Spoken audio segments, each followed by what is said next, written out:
everyone, I'm Rwanda, aka hoster in today. Thank you everyone to join OTEA share and welcome to Henry to share his experience of Japan. Okay. 皆さんおはようございます。Okay, this is only Japanese that speak to everyone. Today I'm going to talk about an engineer consultant who work and live in Japan and overseas. My name is Chen Li Chengwei, and you can also call me Henry. This is the outline. I have 4 topics I'm going to talk. So firstly will be my background. So simply introduce my some diploma and some experience. And then I still want to talk about this one, introduction of the international development, because this one is really related to my work and life. Okay, so that is what we are doing. And then follow, I will talking about our work life, both in Japan and also overseas. And lastly, I'll give you some advice for your future development, career development, if you are interested in Japan. Okay, and first, my background. I obtained my bachelor degree. I studied my undergraduate in NTU, civil engineering. Actually, I also minor Japanese. So I have a major in civil engineering and minor in Japanese. And after 1 year in military, I come to Japan. I received a scholarship, full scholarship. So I studied my master and PhD 5 years in Tokyo Institute of Technology. And also last year, during this pandemic, I also studied one online course from the Côte. I had a chance to work in NTU, another NTU in Singapore, as a transport researcher, and work in the Taiwan military for 1 year. This one, I work in the Kansai Airport, Guangxi Jichang, New Kansai Airport, as an infrastructure and CSR engineer for 3 months. And this one, before I joined LMAC, I had a chance to work in a urban DRM, Disaster Risk Management Hub in Tokyo, OPIX consultant. And after that, I joined LMAC Corporation. Our company is a transport planning consultant, and we are only doing transport planning, and we have 2 divisions only. One is overseas division, another is domestic division. I'm the international transport specialist. I have joined the LMAC for 7 years, and what I'm doing is like the project management, road, railway planning, and intercity connectivity corridor planning for the passenger and also cargo. GIS, geometric information system, and econometrics modeling. I also have some extensive experience in safeguard. This safeguard analysis means resettlement. So if you build something, for example, you plan to build a road and some people live here, you need to plan some involuntary resettlement. So this kind of the safeguard. One is component of the safeguard. Another component is indigenous people. So if you like particularly in the European country, you have to preserve their original culture. So this is why we need to consider for this safeguard.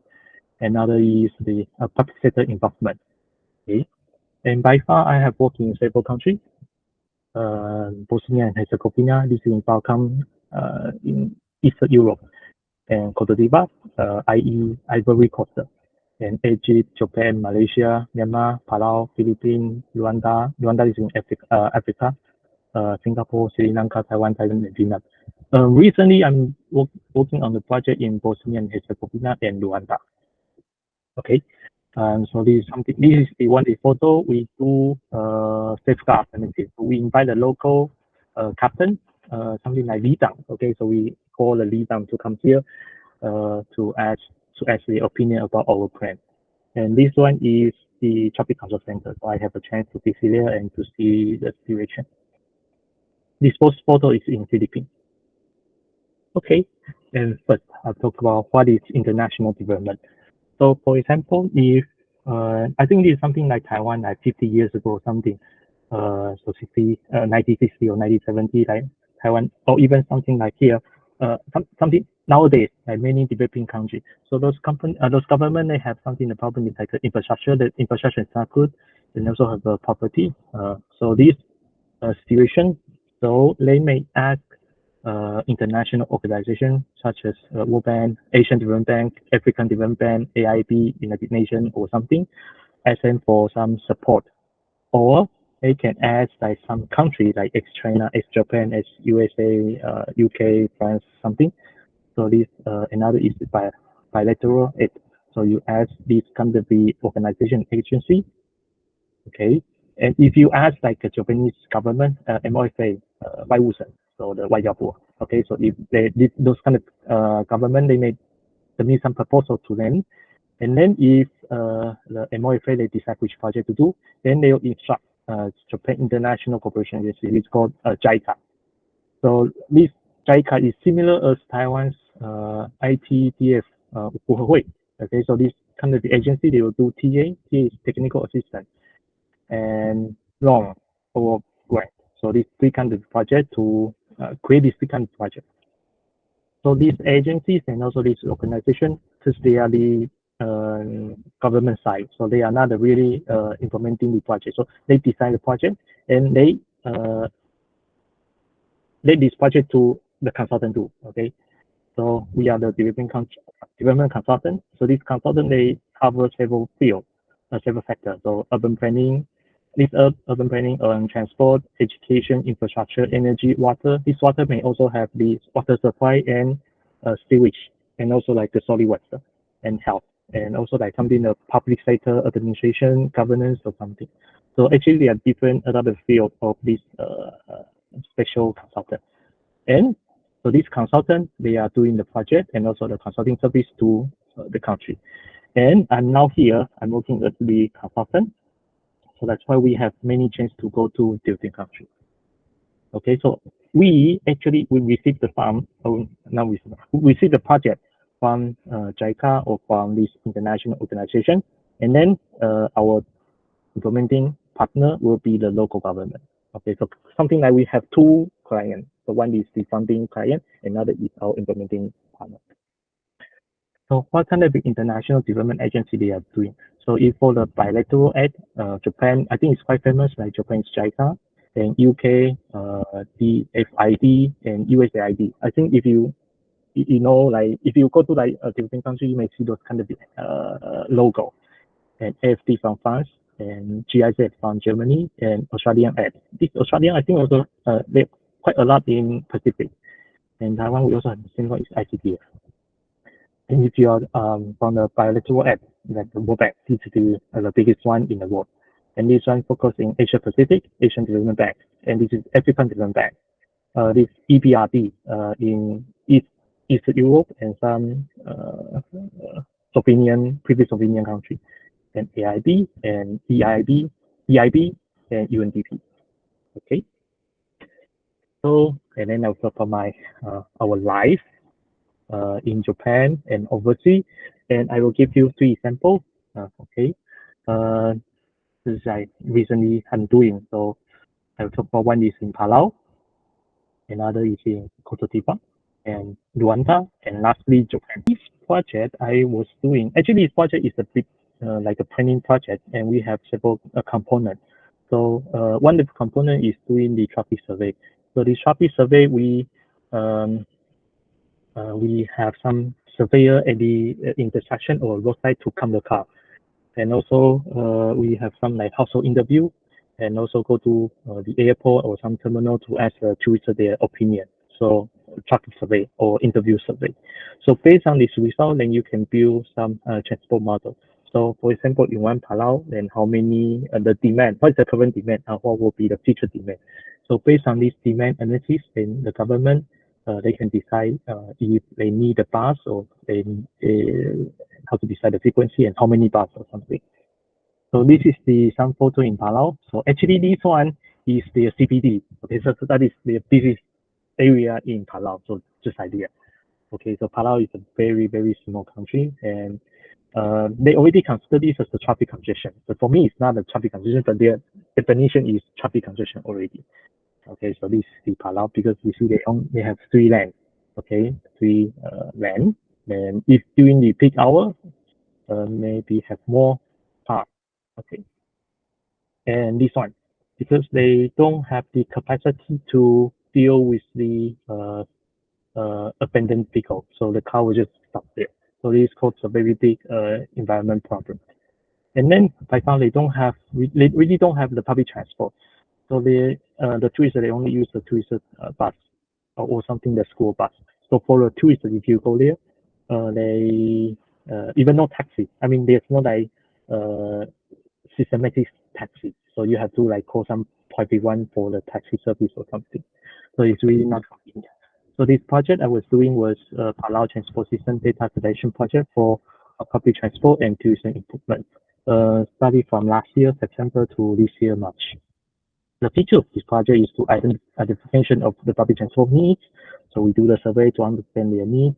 And we also have some proposal of the new environment-friendly transport system. I mean, this one actually is like the EV, so e-vehicle, so for the bus. And this client is Ministry of Land, Infrastructure, Transport, and Tourism of Japan. Okay, so actually it's the Japanese government's their 交通部. Okay, so their government have this project, so hire us to go there to do the study because the Palau government they have some agreement with the Japan, and Palau government asks the Japan to provide some technical support. Where is Palau? So you see Taiwan is here, and this is Philippines. Palau is the very, very small country between Mindanao and Indonesia.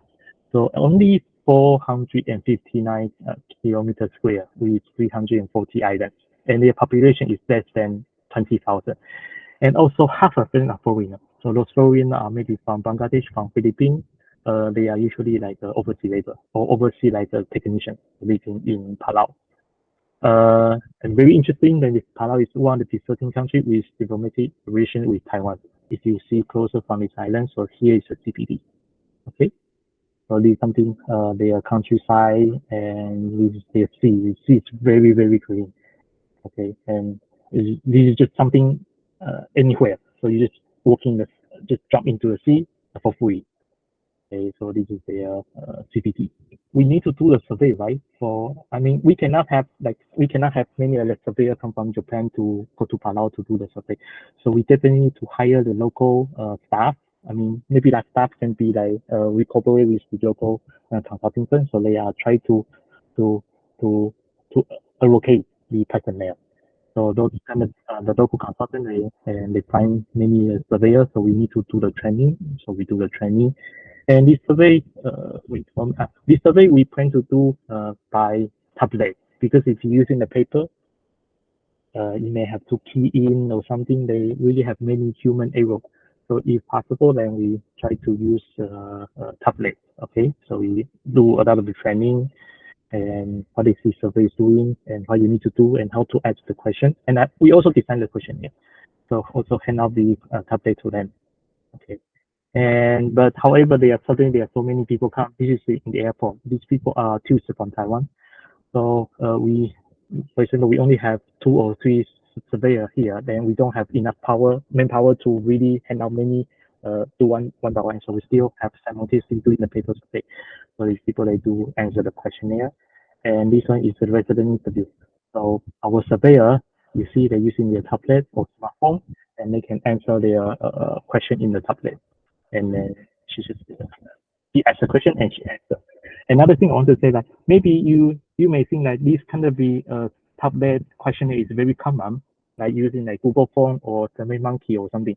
But you have to consider maybe in many like developing countries, some countries their popularity of using smartphone is really not. They are not. Smartphone may be expensive for them, so they don't have smartphone. Or if you want to do the survey in the mountainous area and they don't have the signal, they don't have 3G and 4G. So how, even you design the Google Form, you want to do the online, but you cannot because there's no signal. So those kind of the situation, and you have to like think about like using like another app. So this, the data can be set in the device, and when you have Wi-Fi, you can upload. So something like this. The Palau, they have good infrastructure with internet. So these people, they all have very good smartphone. So this we do quite easily. And this is another team from Japan. They also want to promote this kind of e-mobility in Palau.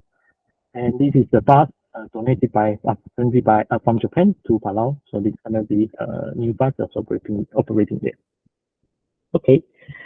Another project I'm going to introduce is the IDS in Côte. Actually, this project is a global IDS practice investigation and capacity building. This capacity building usually means like a training. So we have people, they come to Japan actually recently I'm doing this one.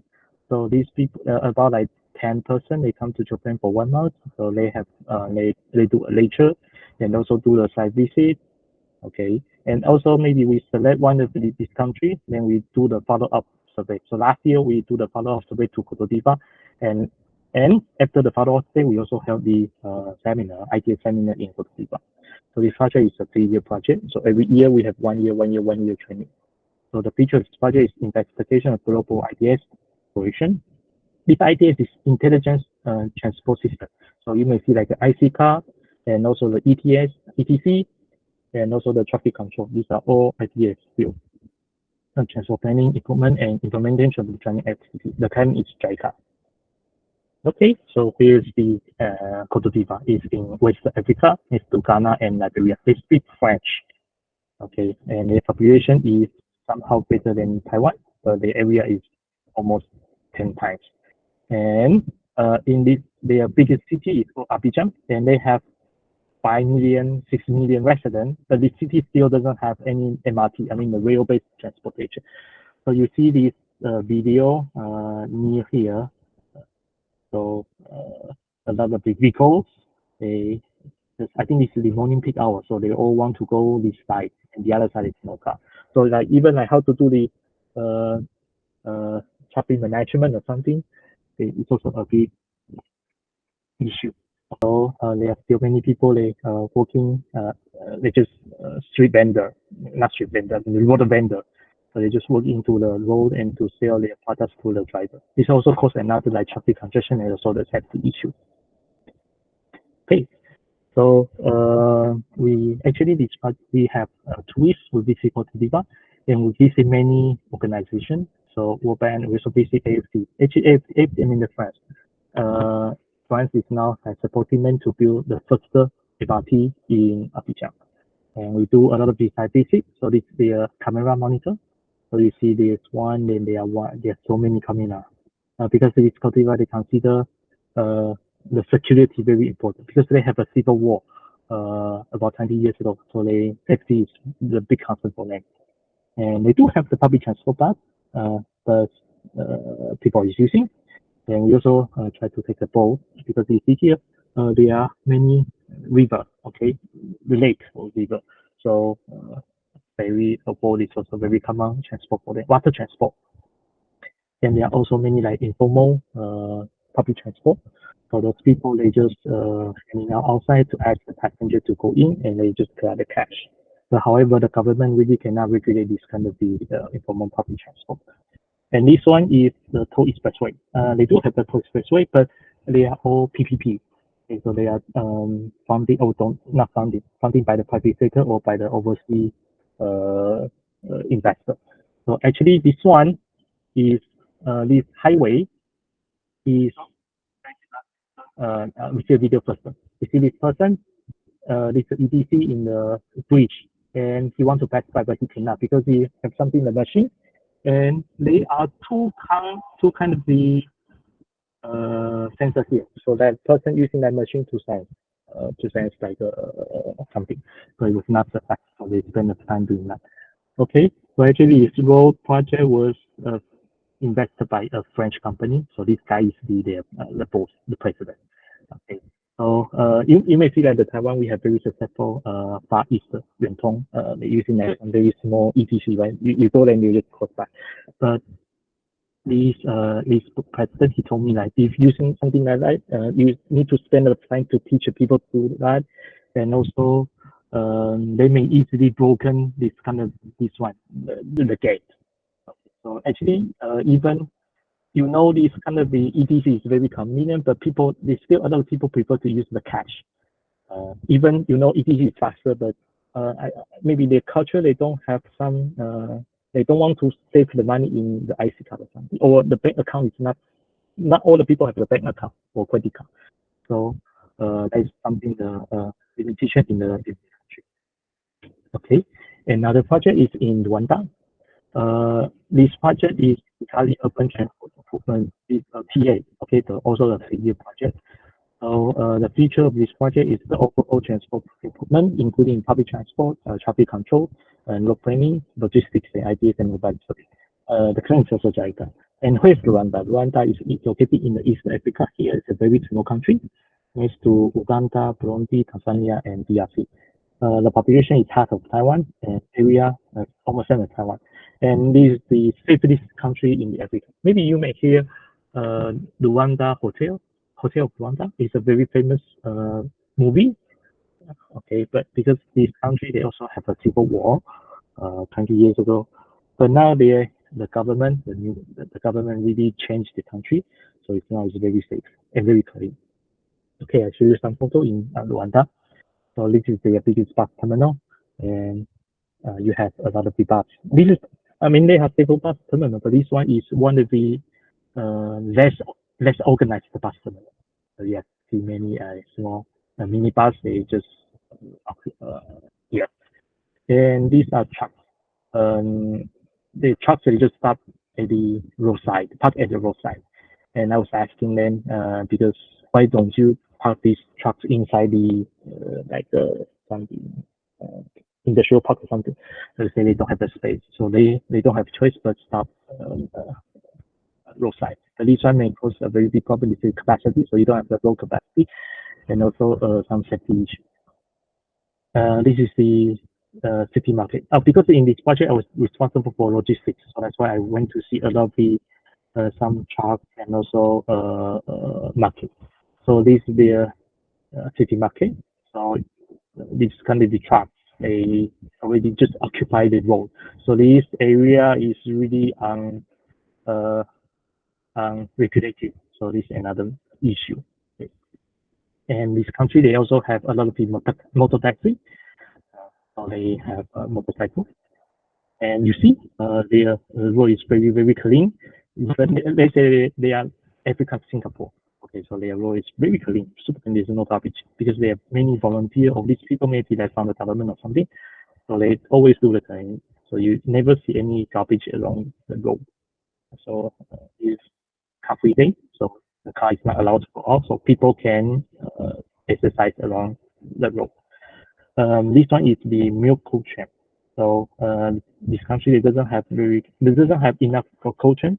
Cold chain is like transporting like the vegetable to something the temperature to lower temperature or the frozen temperature to maintain the quality. And this one is the milk.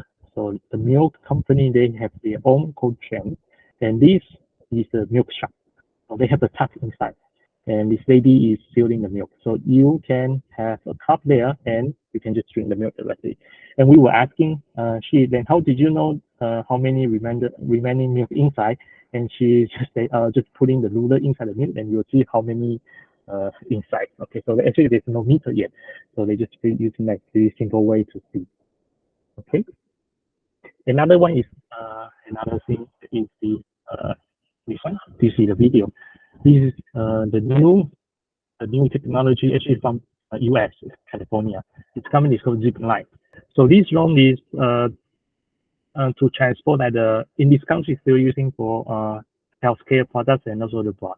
So the client are usually like the local health center or the hospital. Because this government still doesn't allow some the private goods or something. Not yet. Only nowadays only for this emergency purpose. And how you see like how do they arrive? Okay, so they just there's a line or something. The airplane just like to go to the line and can stop. Okay, so this is not like a typical drone. Typical drone is something like, and then this one is something like a jet. Okay.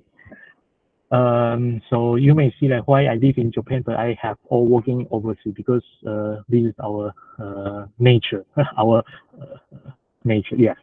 So actually, we international consultant, we may say we base in Tokyo. So if you see some like some consultant with the accent, like where did you base? That means where did you live? And so we base in Tokyo and we work overseas. I mean globally. So even we are in Japan, we still do online communication, or if you go outside, then we call it a mission, so field mission or assignment. So for us, we like borderless life. So it's very important to have a cross-cultural understanding and also respect. And frequent flyer. It's very tiring to fly always. It may be very interesting. You may think that it's very interesting to fly always, but in other words, you always have to adjust the J lag. And yes, you need a very strong physical adaptation. Because we work overseas, so actually we have 13 is a daily allowance. and also accommodation. The accommodation will be fully covered. So this daily allowance for the living overseas. Okay, so when I come back to Japan, I mean, I may feel like I'm like a race. So I mean, I still have to go to the office. I mean, I will talk to office. But I feel like this stay in Japan is something like a race for me. So we have a mission, and we go overseas, then we go later. And in Japan, then we usually stay in the office. If they come like many foreigner, they come to here for the training, then we have to go out. But usually stay in the office. Okay. So living in Japan for me is like a rest of work, and it's very comfortable. The living quality is very high, so you can also travel in Japan or Asia. Okay, so lastly, I give you some advice for the future career development in Japan. So this is what my observation. So what Japan value you if you want to join this engineering market, and of course, the first one is the expertise. Okay, so you need to have a relevant experience and also the professional CV. This CV better to have two types. One is the Japanese CV, and another is the English CV. And Japanese CV have a fixed format. So this form, everything is fixed. So you also have to write down like what's your experience, what is I don't know how to say it. It's the format CV. Okay. And English usually is the freestyle. Okay, you can just follow the Western style CV or resume. And luckily in Japan, they still they use TOEIC as English certificate. So if you think like TOEFL or ES or something difficult, then at least TOEIC. And the number 3 is the knowledge of Japan. I think this one is very important. This is what I see for many foreigners if they want to come to Japan. This is a very big issue. From the Japanese company, they may want you to they want you can really get used to the life in Japan. So if you have a diploma from a Japanese university, or you have work experience in or with a Japanese firm, they may really persuade you to explain your capability to work in the Japan. So knowledge of the Japan culture or even the work experience in the work environment, and also the language, it's kind of the knowledge of Japan. And humanity. It's also very, the other company all talk about this one is 人间性. Okay, so good coordination, teamwork, and the passion. Workplace culture. You may understand that Japan is a very special case. You may think like they work very long time and they have a lot of OT, and if your senior doesn't leave, then you cannot leave or something. So it's really, I mean, that is the average case, I mean the regular case, but still have some many companies they are not like that. Okay, so you need to have a strong adaptation to those kind of case if your company environment is something like that, or you can be just like a support but you want to do your my case. It's also possible, but you may I mean I don't know how to say this. How to work happily in the company is very key. I mean, for me now, I'm quite happy. Okay, but each person they need time or something need to adapt, and devotion to the team and the loyalty and work permit.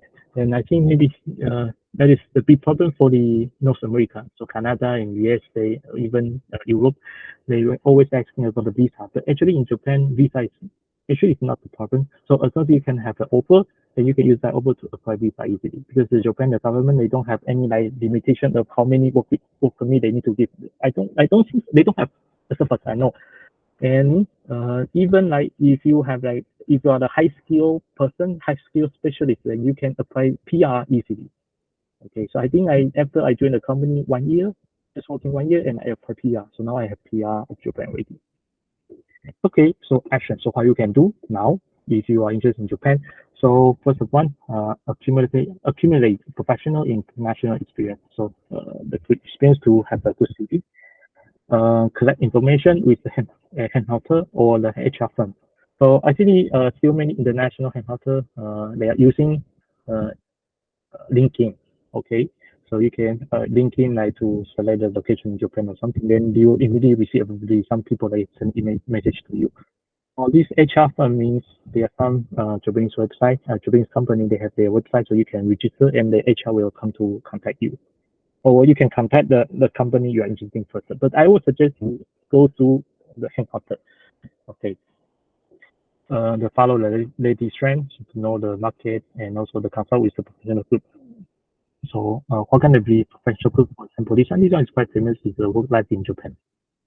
But this one is not really engineer. I mean, of course, there's an engineer, but they also have like a marketing or HR. I mean, people that working in the banking, HR, some software or technology field. Okay, and also like Taiwan, NTU, alumni in Tokyo, or this one, 中工会, Okay, so that's all. So thank you for your listening. As working in these developing countries, do you also work with some NGO volunteer?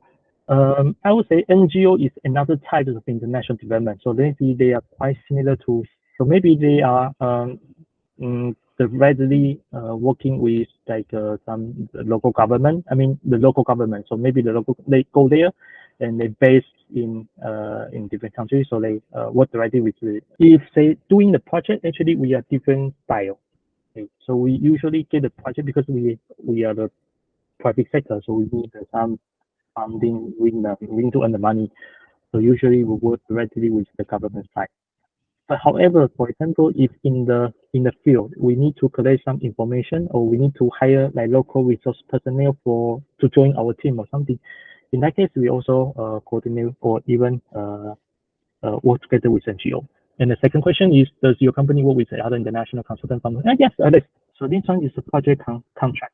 So if you want to build a project in the World Bank or ADB, usually, I mean, honestly, I mean, Japan team is quite weak compared to Western companies. So especially from the UK or from Australia, they always win a lot of the project. So if you really want to win the project, so you need to, we call it like joint venture or consortium. So you can do the consortium with the foreign firm. So that can make your proposal lose more competitive. There's like something like a consortium. But there's also another way is like some you have like an individual consultant to your team. So for example, we only need one person from something. So we can contact that individual consultant to ask that person to make a contract with our company. So although they are individual consultants, but they are under my company. So it can be like company to company or company to individual. Okay. But also like company to company, like company can also send an individual. So in that case, can be company to individual as well. So it depends how you design the team. And even in Japan, so for example, we want to build a from the LMAC, okay, from our company. Actually, our team member from our company, we also have the contract staff. So our staff is some people is follow from somewhere. For example, we need something. If you have a project, they need some cloud data server specialist, for example. But our company, we don't have that. So maybe we ask some company to provide that personnel to us. So we make a contract. So that from outside, I mean from the outside.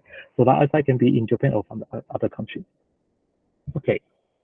And how did you form the team? So yes, so how to form team is really decide on the TOR. So if the TOR decide, I think the most key is the team leader, because if you evaluate the proposal, usually like I think they have three: technical proposal and financial proposal. Usually technical proposal is like 80% or 90%. And like 80% of the technical proposal, about like 30 or 40 are the personnel, the key aspect. And within that key aspect, team leader is very important. So if team leader is just like very competitive team leader, so like even for example, a company, we just won the project, and actually a team leader is from outside. Okay, it's a foreigner from outside, based in other country. So we find like person like through the internet or through some introduction or recommendation. Okay. What is the most value Japanese engineer would highlight? If you are mainly doing project management, of course, project management need to understand the technical side. But if you are doing project management, I would say something like some coordination and also the responsibility that is important. But if you are the engineer, I mean, only like not doing the management, only doing like some, if the boss as the team leader actually to do the demand focus, so you're only doing that and something. So that one is just expertise. So you need to have expertise and capability to write a good report in English. Okay. And okay, I mean, you may think like I still see many like teams. If we have some like colleagues or something, we from Japan and we go overseas, and still many people they don't speak English or their English is very bad. I mean, some but not all. So in that case, and we have to hire the local translator, or they just really like something like the participant, but they need like younger people or the translator or coordinator from the project team to support them. That's still something like that. But I think for the consultant, averagely English level is high, but for the contractor, so if you are like something design or something, their English level is relatively lower. The next question is, does the Japanese colleagues can communicate with you by English, by using English, or you have to convert to Japanese or getting better response? I speak perfect Japanese, so I prefer to speak Japanese with them. But if, for example, in my company, we have some, I mean, the permanent regular staff, they don't speak Japanese. They are totally, maybe very limited knowledge of the Japanese. So in that case, they only communicate with in English. But I think working in overseas division, overseas department, in our company, I think 95%, 99% can speak English, but the English have some, the level. People, English level is high, some people English level is medium or low. Okay. So in my case, is I speak English to foreigner and speak Japanese to Japanese. And also like maybe in one team, if one project team, the project I'm working in Bosnia and Herzegovina, actually we have about half of the team member, they are foreigner. Okay, they don't speak English. So this project I working in Europe because we consider that Europe is a Europe case. So we hire some like European experts from other country to join our team, and because they know the EU standard or something. So in this project we have about half are foreigner, but this client is JICA, so I mean the Japanese government. So in that case, in the team we communicate in English, but if you talk to the client, then if there's a foreigner inside, then you change to English, and if no, then use Japanese. It's very troublesome that you have a two language, English and Japanese. Yeah, but if you are working in the English-speaking country, it's only English, but that is the limitation. So for non-English country. Okay, so actually even the report, usually we have to prepare 3 types of language. So English is first, and also the local language. So usually we prepare the report firstly in English, and then fully translate to local language, and then make a summary version, executive summary in Japanese. So usually the final report or something, we will have a 3 language report. What's the difficulty in Japan? Difficulty, you mean living or working? For Taiwanese, I mean, so Taiwanese living in Japan and working in Japan is relatively easier than other people. I mean, from other Asian or Western people or African people, because Taiwan is very, I mean, just very friendly to Japan. We understand the Japanese culture and Japanese food, and also very close. So, relatively easier, but still have some problem. I mean, challenge is something. Language. I mean, first of all, it's a language. So, but I mean, Japanese actually is already easier for us to learn. So if you spend time to learn Japanese, then you may understand what they are talking. Because once you learn the language, you will know their culture as well. And the second is hierarchy. Okay, so hierarchy, yeah. So hierarchy. So you may think that Japan they have like some 课长 Kakali, I don't know, say just so they are very highly hierarchy or something. Particularly for the big company, they have very serious structure, something like that. Okay, but in other words, you can consider as like it's a stable. Okay, so hierarchy. So I mean, another way is like if you think like you may be difficult to, you have some adoption problem in a Japanese company, you can consider an international company in Japan. So like AECOM Tokyo office or Motomatano Tokyo office. I think their culture will be different from Japanese company. But my company case is because we are the consultant. I mean, it's really different case by case.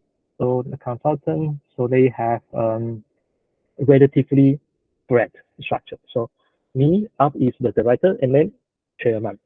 Okay, so our structure is relatively flat because that is a common structure. But if you work in the project, then your boss is like a team leader. Okay, so you have the company boss and also have the project boss. That's different. And if you work in the project like all other companies, so that means your team leader, maybe they from other companies, so you have to report your result or performance to the other companies because he's the team leader. The Japanese society working long hours. I think Taiwan is working longer. I don't know. So I think the holiday in Japan is much more than Taiwan. I don't know why there's not many holidays. For summer vacation, another 5 days, and also pay leave, annually pay leave. I think maybe 11 days to 17, about to 20 days something. So it depends on how long you join the company. I know another like consulting firm. They since the COVID, so they really changed to the work from home. So those company they request you to go to company like 1 time or 2 times per week. And they don't have a fixed seat. They are the free station. So you go there, then you have to reserve the seat or something. So in my case, if you finish the job, then you can go home. But if you don't finish, then you still have to bring your work back home. So I would say consulting is like if you have a project, then mean if you have a deadline, I mean the proposal deadline or the report deadline, then you are busy. But if you don't have that, then you have more time, free time, then you can do some study or can read some report. So I think it depends on season, yes. But in my case, if I have something really another thing to do, okay, so you may have some staff. For example, we have a project. We have a project in Rwanda, we have a project in Bosnia and Herzegovina. So we have a local staff. We hire local staff. So you can ask a local staff to share some of the work, share the work with you. Okay. So that can reduce your work and just work smartly. Okay. You may say you have a family or you have something, the personal thing, so you want me to go earlier, then it's okay. Yeah, so I think usually, I mean, I'm a foreigner in the company, so if I feel tired, then I just go home. So it really depends. So my company policy is like, you have daily, 1 day, average working 8 hours, then it's okay. So if this day is longer and the other day is shorter, that's fine. So 1 day, averagely 8 hours. Okay, but if you work overtime, then you will pay by OT. This is my photo in Hiroshima in Guangdong. So I mean, I heard many people they say Japan is a good place to travel, but it's not a good place to live. I would say as soon as you know Japanese culture, then you make a plan, or if you have if you study at least 1 year or 2 years in Japan, and you can get used to life here. So actually, I'm quite enjoying living in Japan. And for me, Taipei is just south of Okinawa, so it's not like the different country. No, I mean for me, just East Asia. Okay, so as I say here, it's a borderless flight. So I just booked a ticket to Taipei and I can 3 hours only. So just like Taipei, Kaohsiung, so not that different for me. Okay. Did you need to have a social contact with the Japanese after your work? Let's go to have a drink. Oh, okay. I think that depends. It depends on company, okay, or department. In my company department, I think in Japan we don't do that, but in overseas we do that. So because overseas we are the team. Sometimes, I mean, it's not like if we have a assignment, it's not really like we always go together. So it depends on your schedule. Some people they go there, they stay from maybe 2 weeks, and this person maybe go this and like 1 month. So this person maybe go this 5 days something. So like if we get together at the site, we have a mission there. So usually we will go together to have dinner or lunch together, play together. And of course, I also like went out eating with our local staff and my local friends. We also spend the time like with our project member. Like project member may come from my company or also from other companies. But in Japan, I mean, this is my case. I mean, our case is in Japan, and we just go home because maybe we think like we have enough dinner already outside. So dinner usually we don't eat. But lunch, I mean, sometimes we go lunch together. But if you don't, then you can buy your lunch or you can prepare your bento, I mean lunch box. Yeah, that's not like I think maybe like still like 20 years, 30 years ago, they still have like a senior, like senpai,前辈, they ask the junior to go out to different to drink or something. But slightly changed. Generally in Japan, the younger people, they can, and still many people, they don't drink. They don't drink the alcohol. So you can say you are not drinking. So you can decide not to go. But sometimes it's interesting. I mean, if the people going is people you like or people you are like to communicate. So if you go to dinner together, actually it's another fun. So you feel like it's not interesting, almost you're like, so I don't want to go to you. So just no. But if you think it will be interesting, then why just invite me, then we go together. So it's case by case. Okay. Okay. Thanks everyone, and have a special. See you next month.